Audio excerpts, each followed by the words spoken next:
Katastrofy a hromadné nešťastia veru štátne hranice nepoznajú ani legislatívne a ani jazykové. Tu pomôže spolupráca a dobré jazykové znalosti našich záchranárov. Dnes si to mohli vyskúšať naši a rakúski záchranári pri simulácii vlakového nešťastia. Katastrofy sa na hraniciach nezastavujú. Zjednotená Európa predpokladá aj spoločný postup, ak by sa niečo stalo. No problémom môže byť jazyk. V tomto prípade sú to rakúski záchranári, ktorí spolu s našimi zachraňujú životy pri nehode. Vedieť sa dorozumieť je dôležité.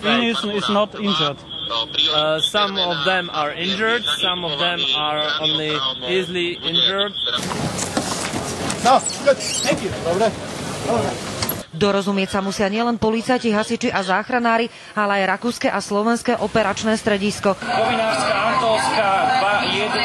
Dokonca je na svete aj špeciálny nemecko-slovenský slovník. Vytvorili sme si aj spoločné pokyny. Úplne stačí, keď kolega ukáže rukami, o čo sa jedná, a my už to vieme určiť. Dnes si mohli vyskúšať možno až tak nevzdialenú hudbu budúcnosti, nové technológie, priame kamerové prenosy zo záchrany na operačné strediská. V súčasnosti je doba taká, že predovšetkým technológie nás posúvajú na všetkých úsekoch.